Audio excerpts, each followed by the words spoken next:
Well, most of you know by now that today is our anniversary. It's been a year since we started this journey, and I hope that it's been a good one for you. I hope that you've enjoyed it and put a lot into it. I hate that there's not more people here to enjoy this, but there's so many people sick and everything that. But I understand that. But I think it's awesome. We started this and as a leap of faith, and here we are a year later. We're still kind of here, and that's good. And we've done some things. And today I wanted to reflect. I wanted to spend some time and reflect on the past year and look at some of the things that we've done. I thought that would be appropriate and fun. And also look ahead to what the Lord might have in store for us in the future. I think it's always good to look back, because when we look back, we can, it's kind of like history. You look back and you see the mistakes you might have made, and then you can move forward and learn from those mistakes. And it also helps us to remember what we've done. I started thinking back about some of the things that we've accomplished and done, and it actually, I started thinking, wow, we did all that. And you just don't think about it until you kind of put it together, because it's spread out over a period of time. But I think if we look at these things, it gives us encouragement to move forward. And so I hope that as we, let me look here. Okay. I hope that as we look at our anniversary and look at the past year and look at going forward what we can do, we will be encouraged and we can do some good things. You've been handed a sheet. It has, I don't think it has any words on it, just lines. And that is for your use, but I need you to really think about it. I'm going to ask you a series of 4 questions during our discussion. I'm going to ask you a series of 4 questions, and rather than blurting out answers and things, I'm going to ask you to write down what you think, because we need to know these things. Okay, they're really important to the church. So that's what that sheet with a bunch of blank lines is for. So just be aware of that. So let's look back. Why did we begin? Why did we start this train rolling? Why did we start this journey? I look back a year ago and I had been studying the Bible, which, for many years, but I'd been studying specifically the early church and looking at what the early church was and what they did and how they came about and what they were about. And I noticed that the church in the Bible didn't really look like the churches that I've been involved in. And that concerned me, because Jesus died for the church. The apostles worked hard getting all this together and putting the church together in the book of Acts. And it was a certain way, and the church now doesn't seem to be that. Anywhere you look, it doesn't seem to be that. It has become very commercialized. It has become very entertainment oriented. It has become come in, sit down, and consume. It's very consumer related or oriented, I should say. And so, anyway, I was looking at this and I was just convinced that God expected something different. That God expected something more. And I believe that because I think He expected something more in the New Testament. And this isn't just opinion, it's just what I read in the New Testament. And so we were looking at that, and Ron and I talked about it a lot and had a lot of discussions and prayer and things, and we thought about, well, what are we going to do? And we looked at other places to go, and everywhere I looked at other churches, I saw heavy influence of, and I hesitate to say this, but I'm going to say it anyway. It just seemed like Phariseeism. And you understand that because we've been reading and studying about the Pharisees and how they were so about the law, but not about the heart. Not about the love that they were supposed to be about. And we would look at other places, we think about different denominations even, and looking at what other people were doing. And I was very uncomfortable. In fact, I just couldn't go to a church that believed that there was salvation without being baptized. Because that never happened in the Bible, ever. And so I can't go where there's false teaching going on. I would look at places that might take the Lord's Supper once a quarter if they took it at all. And yet I find that was very important to the early church. They devoted themselves to that. And I just didn't know where to go, didn't know what to do. And as we were trying to think through these things and trying to think about how can I be a part of what Jesus died for? How can I be a part of what the apostles gave their lives for? They dedicated their lives and even gave up their lives to build this church that Jesus died for. And we start looking at that and praying about it, and the wheels were just kind of starting to turn already. We talked to our kids about it and got their feedback and thoughts. And I think Carrie and Chelsea talked to Shauna a little bit and kind of what was in our minds. And she seemed like that it was a good thing. And Rhonda talked to Karen and Jessica and all of them. They wasn't even going to church anywhere because they had similar problems. They didn't know what to do or where to go. And she taught, and they seemed kind of like that might be a good idea. And so we just decided to take that leap of faith. I don't know. We decided to take that leap of faith. And I wanted this slide up there because this was the first lesson that we did. If you'll recall, if you were here the very first time, this was the first lesson that we had, is us taking a leap of faith. Do you think it was a leap of faith? Yes. I mean, that was a huge thing to do. It's easy to just say, oh, okay, we'll go to that one. Well, I don't like that one anymore, so we'll go to that one. Or we'll go to that one. It takes more of a leap of faith to look at what Jesus wanted and what the apostles started and say, I want to be that. As much as we possibly can. I'm not saying that we're there. I'm not saying that we are that church yet. But we're working toward that. And that's kind of what I want us to be talking about tonight. But, if you get to the point where you're not happy with what you are, you take a leap of faith to become what you want to be. And it's not and really even that, it's not a matter of what we want to be, it's what does God want us to be? And that was the big question.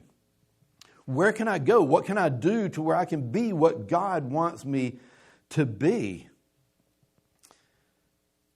Well, as y'all know, we ended up in our living room. And not so sure that wasn't a really good thing. Maybe we could have even stayed there. We could have. And that's a discussion for later. But, we started out in our living room with all of you. We were determined to be the church that the Lord designed us to be. But as we gathered together and became a part of this church, we have to ask, what is it that we were trying to accomplish? Were we just trying to make ourselves feel good? No. What were we trying to accomplish? It's very helpful to know what you're trying to accomplish if you want to accomplish anything, right? If you don't know what you're trying to accomplish, you're not going anywhere. You're not going to accomplish anything. And we discussed most of this in one of the early series of lessons that we did, if you remember, is Rethinking the Church. And we did a series about that, and we talked about a lot of those things, and what we're trying to do here is to make us more the church of the Bible. And when we look at the Bible and look at what made the church what it was, some of the things that we identified was, the first one was love. I mean, I read about the love that we're supposed to have for one another. And I'll just be honest with you, I just don't feel like I experienced that in congregations I've been with in the past. Was there love? Well, I was trying so hard to say yes. And I have been in congregations where there was love between the people. I can't say that there wasn't. But not like what I read about in the Bible. The love that I read in the Bible, it is so intense. I mean, listen to this. Listen to this. John 13, beginning in verse 34. Jesus said, "A new command I give you, love one another. As I have loved you, so you must love one another. By this, everyone will know that you are my disciples if you love one another." And what he's saying here, and what I get from this and the other things that I've read in the New Testament, is that this is supposed to be a love that is visible. It's a love that will be a sign to others that we belong to Jesus. Not a superficial love, not a gather together and just talk love. This is supposed to be a visible love. People by this, people will know that we are His. If someone walked into our services, they should say, "Wow, I've never seen love like that." Those people really care about each other. Those people really love one another. Never seen anything like it. Our love should be so incredible. Well, Jesus said it should be incredible like His love. Isn't that what He said? As I have loved you, so you must love one another. How much did He love us? He died for us. Does He expect anything less of us? I mean, that sounds kind of, well, I don't know. That's kind of tough. He said, as I have loved you, so you must love one another. And by this, everyone will know that you are my disciple if you love one another. This is next level stuff. It really is. And I had not experienced that in the church before. Not to that degree. So what are we doing to foster this? What are we doing to help with this? Can y'all think of anything? I mean, can y'all think of things we've done to try to help on this?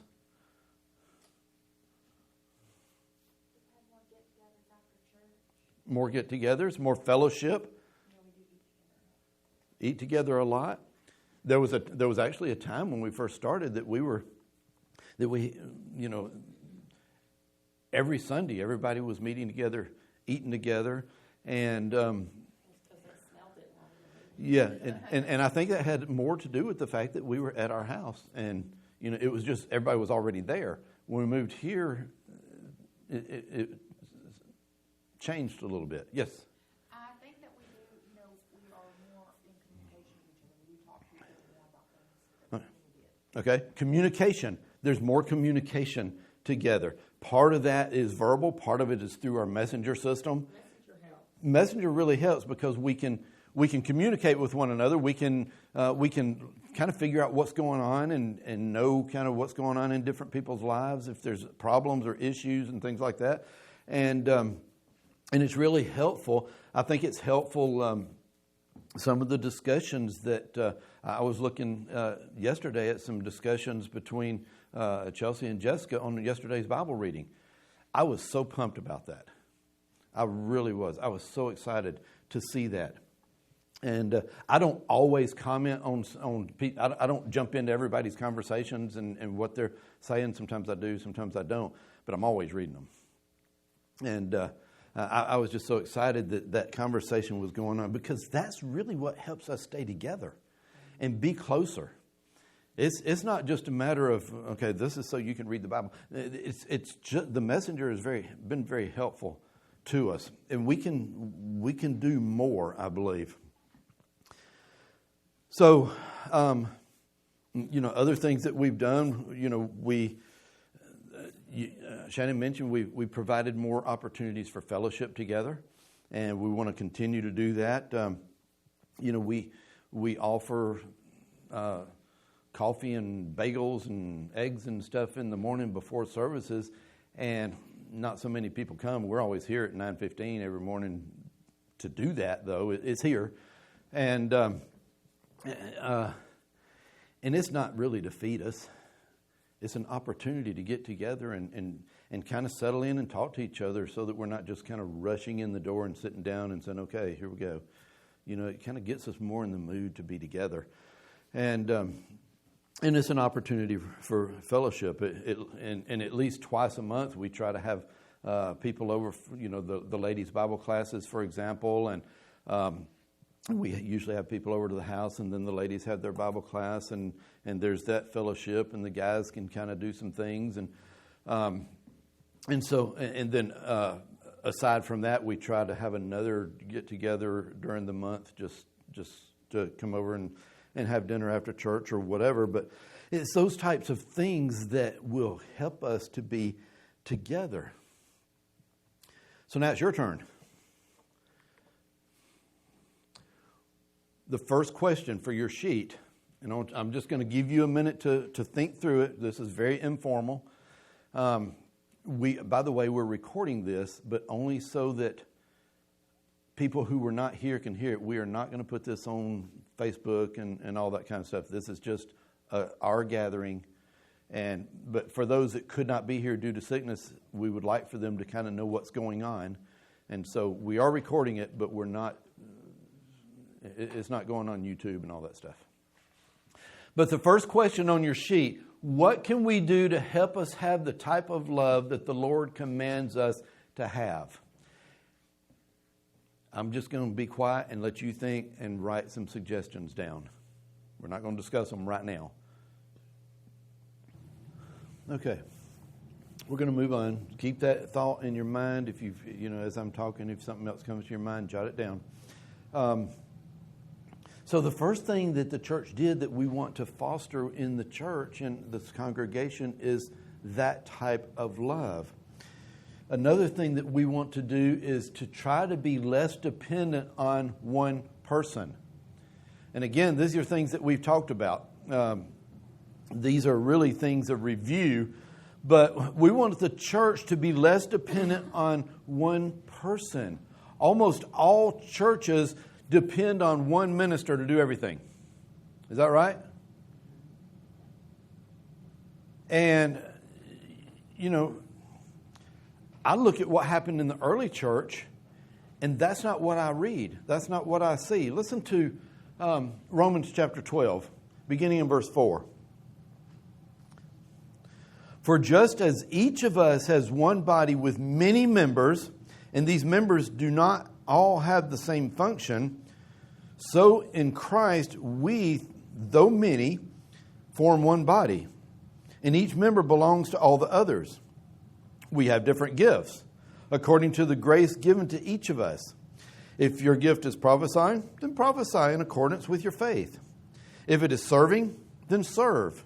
If it is teaching, then teach. If it is to encourage, then to give encouragement. If it is giving, then give generously. If it is to lead, do it diligently. If it is to show mercy, do it cheerfully. Now, please understand, these verses are about you and me. These are about us because the church is us. We are the church. We are Christ's body. We all have gifts to use in His service. We may not realize that we have gifts to use in His service. We may not even know what they are. But God has blessed us with abilities. He's blessed us with gifts that we can use in His service. And when the church begins to get too dependent on one person, then it's too comfortable to sit back and just let that person do everything.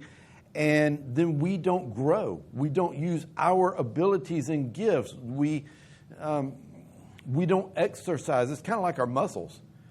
You know, if we say, we got some muscles, we'll just sit here and think about them. We got to use them. We got to exercise them or they're just going to dry up, right? It's the same thing with our gifts. And so we want everyone to grow spiritually by using the gifts that God has given us. Because really the church has become a place where very few people do that. Very few people use their gifts. And like I said, some people don't even know that they have gifts. So we want to change that. So how? Let's see. How can we change that? Well, some of the things that we've done is what? Anybody? What have we done to try to change that? Leadership Sunday.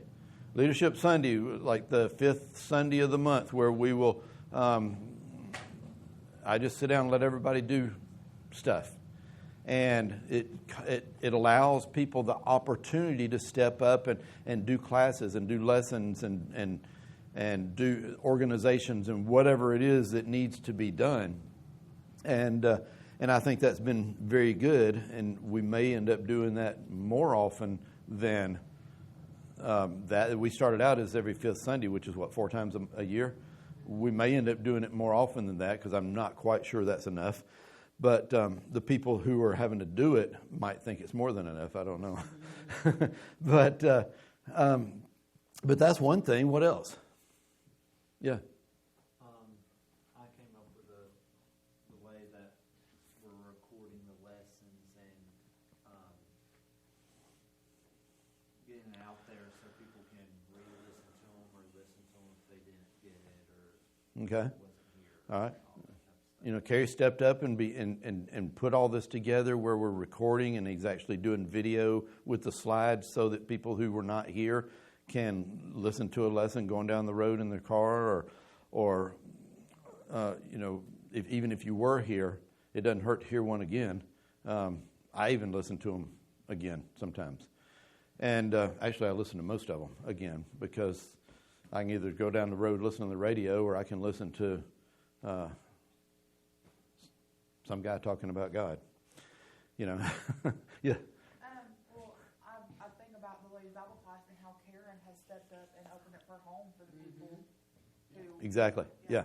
I mean, she's really stepped up and done that for us. It's not always just on Rhonda. And that's exactly the kind of thing that not only opening her home, but the ones who have stepped in to actually come up with things and taught the classes or led the ladies' Bible class discussions.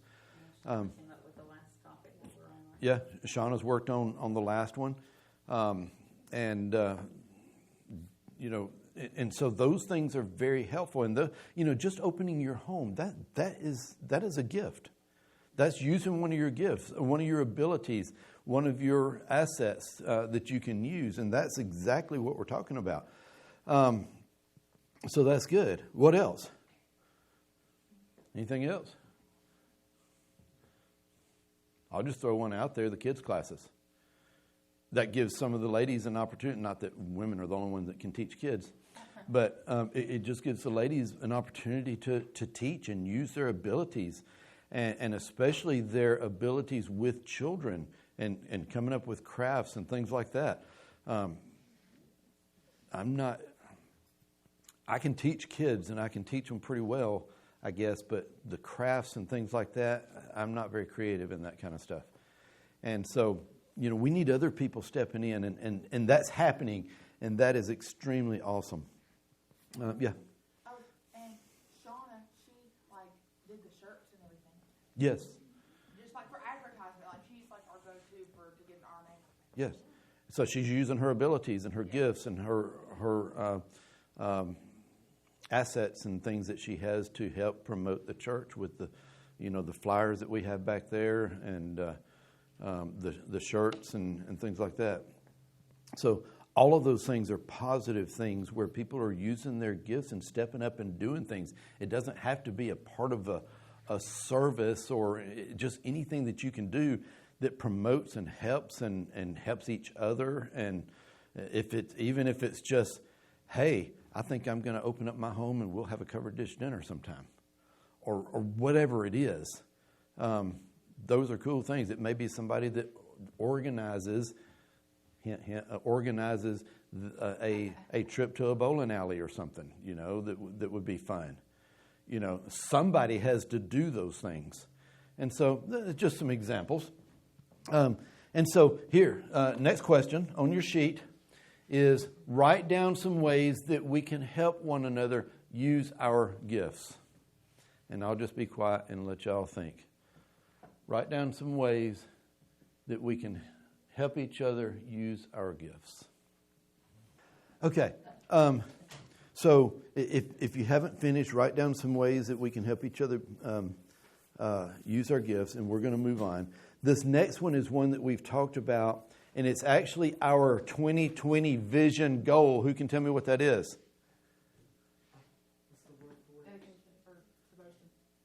Being devoted. Devotion. Good. It's kind of sad when it's your goal for the year and we can't remember what it is.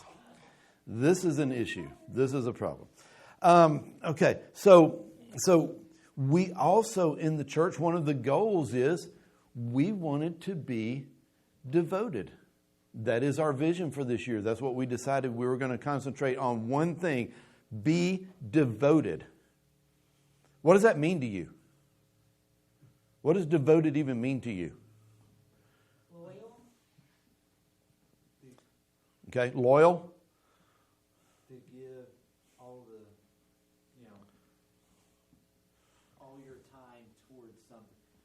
Like, put all your time that's required towards something is something I always think, because I try to be, say, devoted to work while during the hours of work. When it's not during the hours of work, I don't even think about it. Yeah. During that time, I constantly devote myself to it. Just like anytime I can, I'm trying to devote myself to reading my Bible and being here and helping in any way I can. Okay, so this idea of being devoted is to put every effort into it, right? Yeah. That means putting every effort into the activities, the gifts that we have, and the things that we're doing that we've just talked about. It also means that we give every effort to be here, to be together, because it is my responsibility and it is your responsibility to be an encouragement to everybody else. And rather than be an encouragement, I don't want to be a discouragement. And if I'm not here, I discourage people. If I am here, I can at least try to encourage people. And so we're devoted. It means that nothing else is more important. It means that we put that first, and we're going to make sure that we do it. The question is, are we? And you have to answer that for yourself. Are we that? Are we devoted? Acts 2:42 says, they devoted themselves to the apostles' teaching and to fellowship and to the breaking of bread and to prayer. This is the model for the early church. If we go on in Acts 2 on past that verse, it really shows how everything got started, which we've gone through before. But the question is, the Lord wants us to be devoted to the apostles' teaching, to the Lord's Supper, to prayer, and to fellowship. Let me ask you this. How are we doing? I'm getting a We're doing better than a lot of people. Is that good enough? I mean, really, does God want us to compare ourselves to everybody else? Yeah, but I'm better than them. I can just see God saying, whoop-de-doo. That's not what I ask, that's not what I require of you.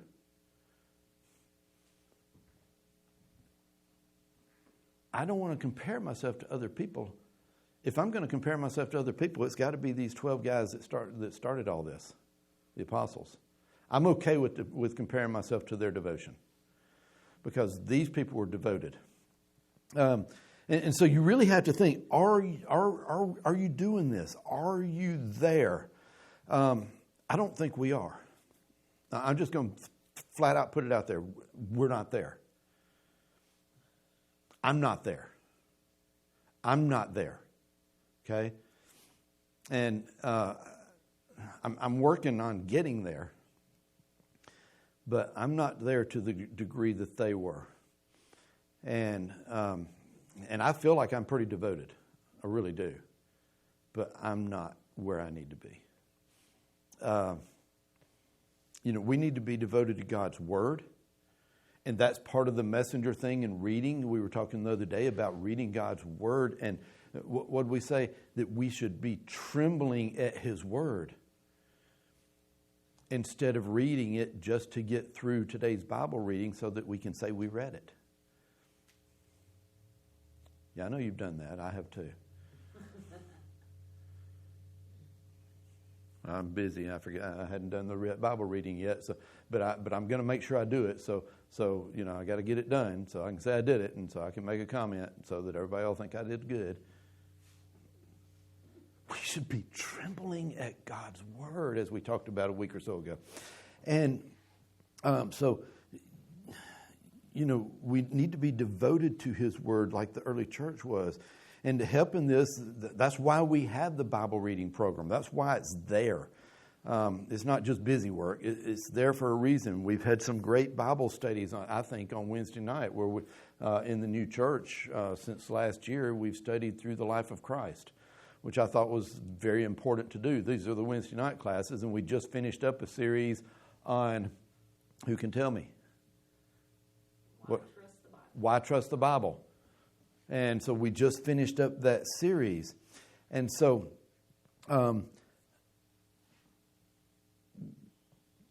next question. I started to say something else, but I'm going to say that. Write down some ways that we can help one another be devoted. Write down some ways we can help one another be devoted. And I will again be quiet for a few minutes. Now, besides all of the programs and things that we've talked about that we've done, what is it that we've accomplished this year? I want us to kind of think, we've put some programs in place, and they're designed to be helpful. Whether they are or not depends on how much we put into them. But what have we accomplished this year? Well, the first thing is, what should we be accomplishing this year? Let's look at a couple of verses in the Bible. What have we accomplished? What should we be accomplishing?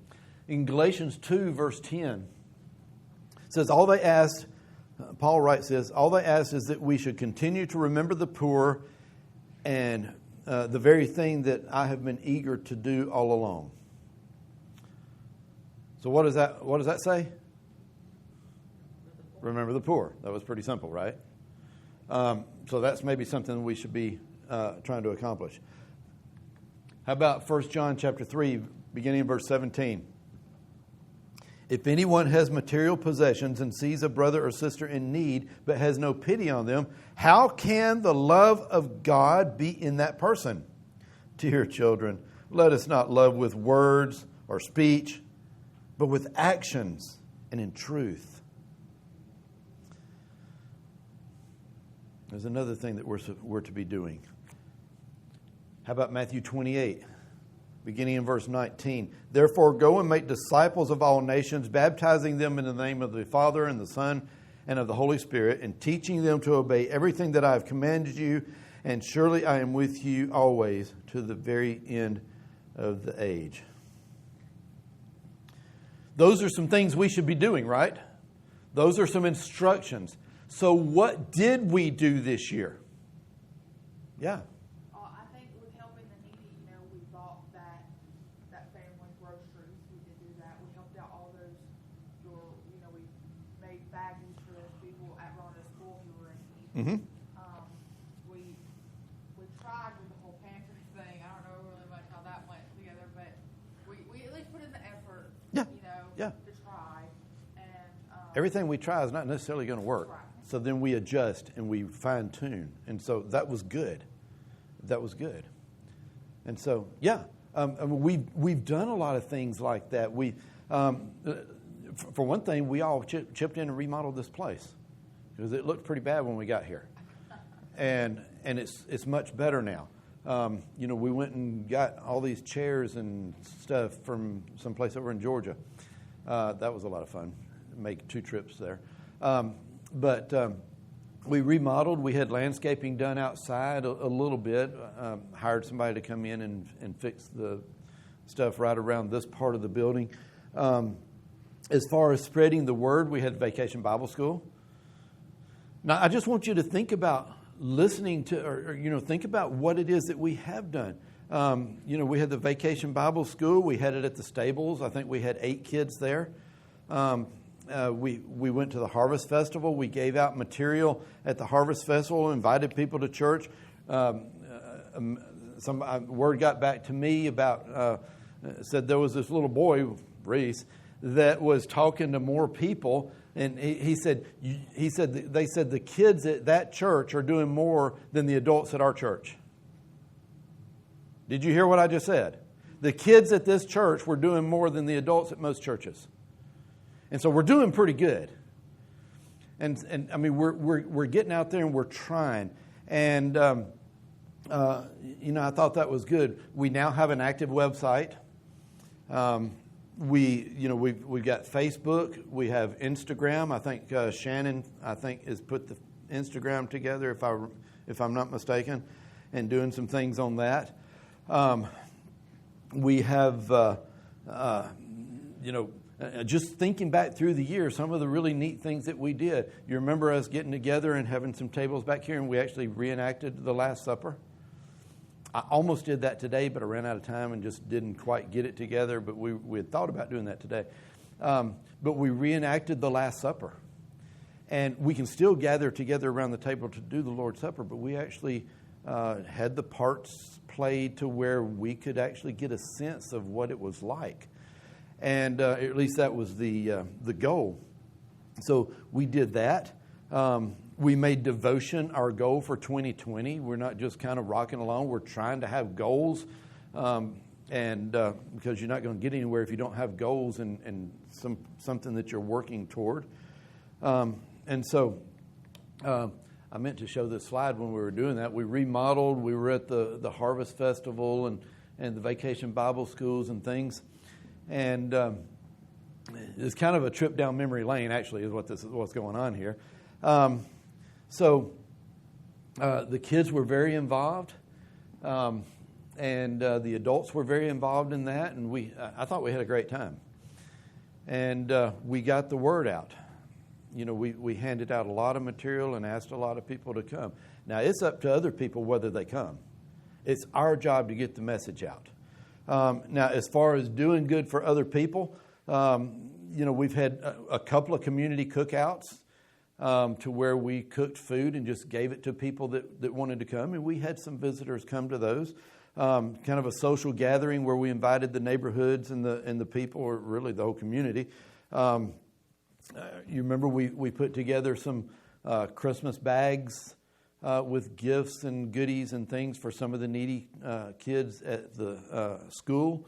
We did the same thing just this past week for Valentine's, and just put some little goodies and snacks in some bags for them. We did the trunk or treat, and it was freezing that night.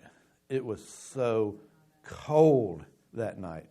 But we were troopers, man. We stayed there and did that, and that was a lot of fun. Props to Danielle for bringing the hot hands. Yeah. Yes. Yeah.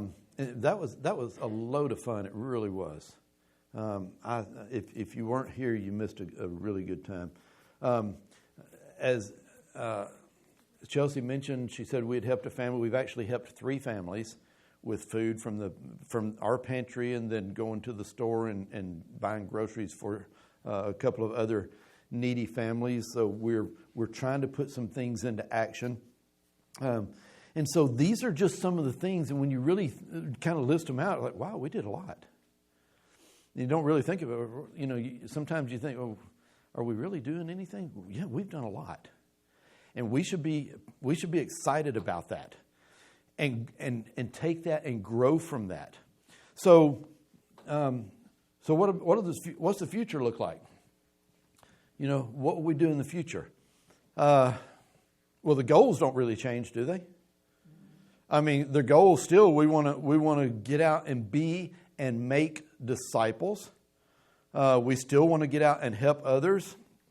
And we want to do a better job of reaching out to our own families and friends, and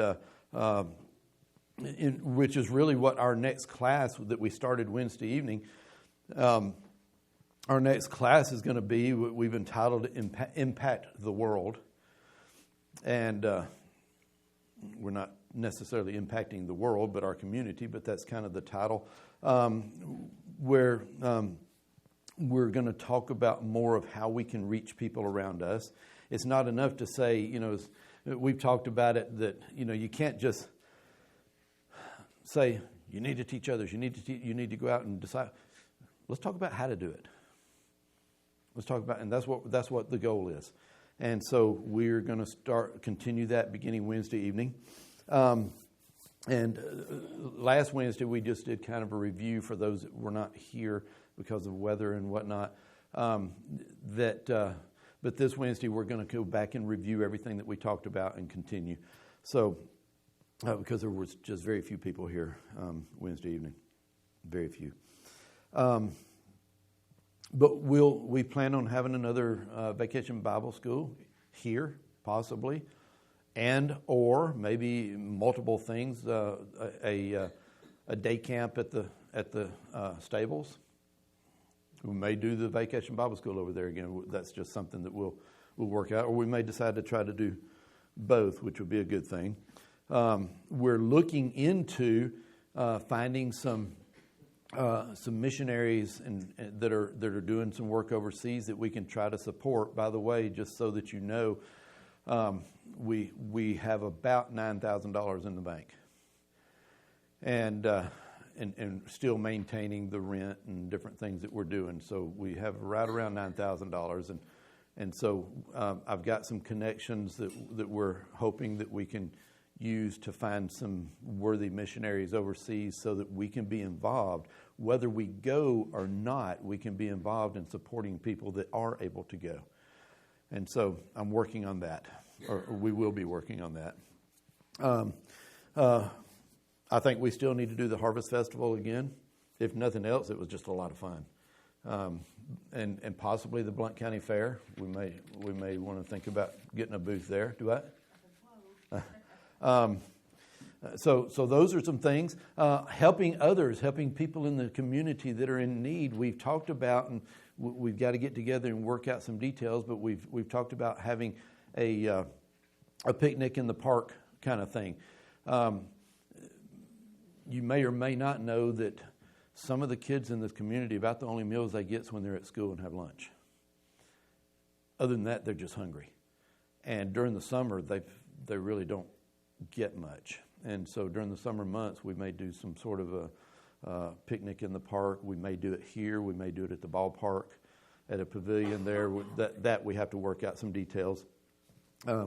There's a group that did that, or that does that, on a bike trail that Ron and I go on up in Huntsville, and like every Saturday morning, they're up there, and they've just, the group has gotten together and made homemade sandwiches and have snacks and things for people coming along, and they're they're trying to help people, but they're also promoting the church. We stopped in, and we said, well, we don't, no, here. And they insisted on giving us a sandwich and drinks and all that kind of stuff, and it was awesome. It was a good idea, and that's kind of what got our mind to thinking about this. And we can do something like that, so that's something that we want to try to plan. I want to continue to try to help some of the needy people at the school as we can figure out how to do that.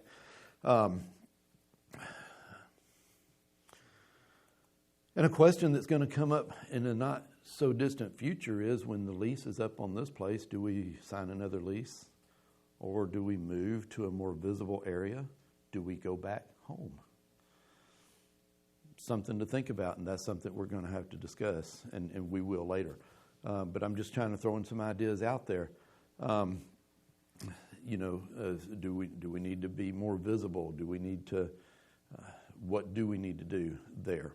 So I think that comes up in July that we started this lease, and so we have to decide whether to do another year or to look at something else. So with that in mind, last question. Write down some things that you would like to see this church do in the future, this year or anytime. What are some things you think we should be doing? It could be in the form of social get-togethers. It could be in the form of helping people. Whatever it is, write down some ideas, and I'll hush and let you think. I don't know about you, but it's been an exciting year. It's been a tough year. I mean, we've put a lot of work into this. Everybody has. And I appreciate everything that everyone has done. Because it does take away time from our normal activities, but our normal activities mean nothing. This means everything. Because, the older I get, the more I realize that the end is near. And I'm not saying next week, but, I'm not getting any younger. And I know when I was my kids' ages, I thought, man, we're going to live forever. This is great. But, I'm getting closer and closer, and I think, then I had those issues when we were out of town, and I wasn't sure, how that was going to go. And, but anyway, we just really need to think, no matter how old or how young we are, the end is near. The time that we're going to meet Jesus is a lot closer than we really think about sometimes in the overall scheme of time. And we think about this church.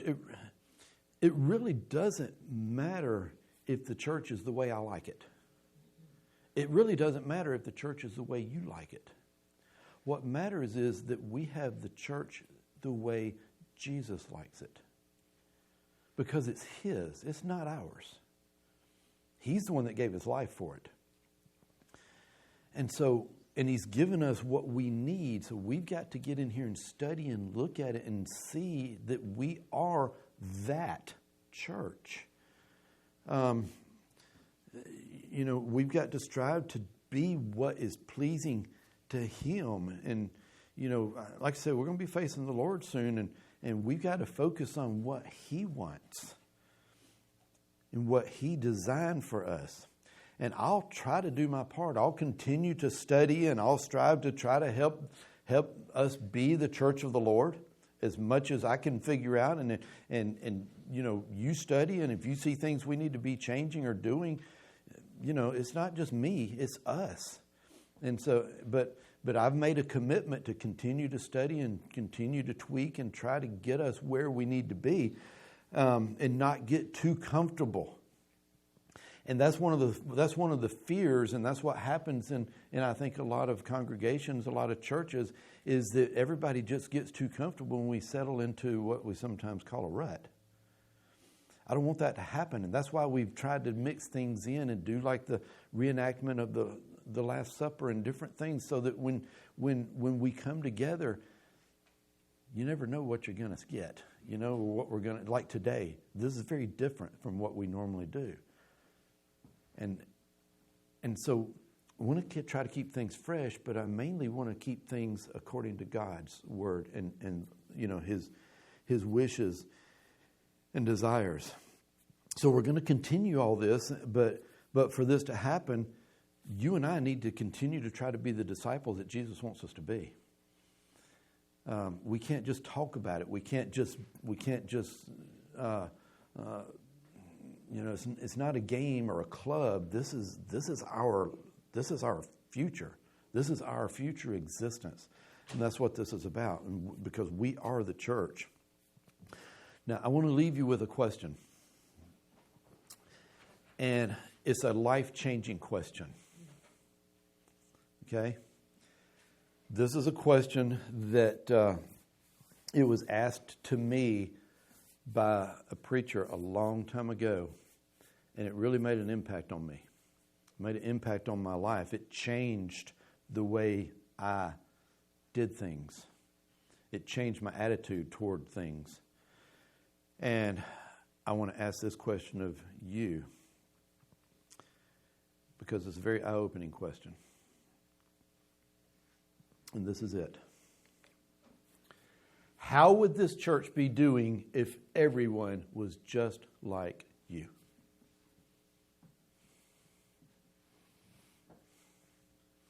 That's not a comfortable question, is it?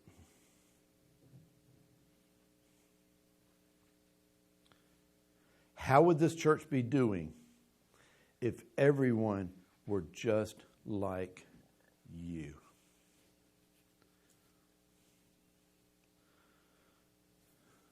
Would it be thriving? Would it even exist?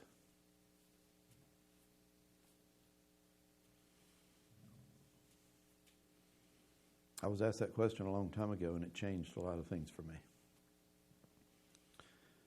It helped me to be more devoted, helped me to be more dedicated. Because the church today, as I mentioned before, so many churches today are so full of consumerisms or consumers that just come in and sit down and say, what do you got for me? Feed me. Feed me. Rather than trying to be a part of feeding everyone else and being a part of the energy and being a part, it's just like, feed me. No, I didn't like that song. No, I didn't like that band. You know, in some of the churches with, you know, or I don't like those classes, or I didn't like this, or I don't like that speaker, and so I'm just going to go somewhere until I find.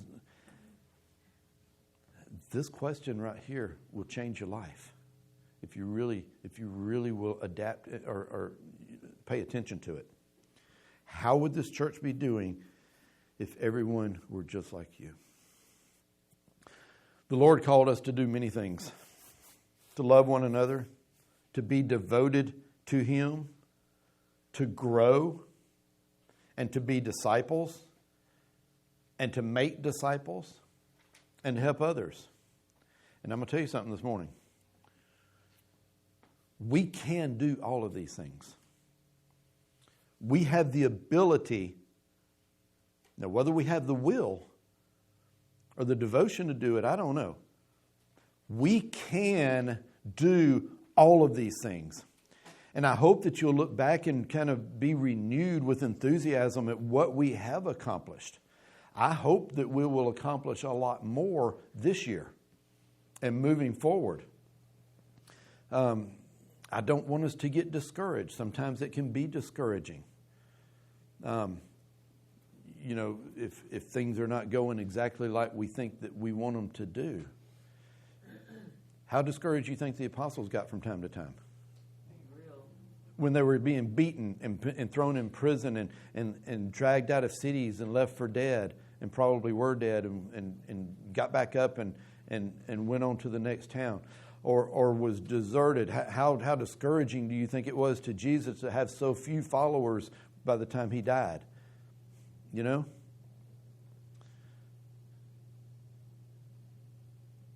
But we're here to build each other up, to encourage one another.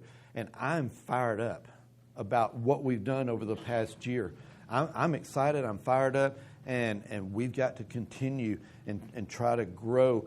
If we grow in numbers, fine, but if we just grow in our own hearts and grow in strength, I'm not worried about numbers. We got enough chairs for however many people we get. We need a bigger place, we'll get a bigger place, whatever. I want us to grow as Christians, as disciples. And if we do our job, and if we are disciples and we make disciples, which is what our classes are about on Wednesday night that we're starting, numbers will take care of themselves. I want God to be happy with our effort. We just need to plant seed and water. Let God give the increase. That's something that He said He would do. But He depends on us to do our part. I hope in some way this has been helpful. I hope it's been encouraging. I don't want it to be discouraging. I want us to grow. I want us to be fired up about the coming year and about the future here. And I will leave it at that for this time. And I love y'all. And I'm so excited about what we can do. And it's not through our strength. It's through the strength of God. We can do all things through Christ who strengthens us. If we just remember that, if we just hang on to that and hang on to Christ and depend on His strength, it's not about us. It's just about Him. Let's glorify Him while we sing.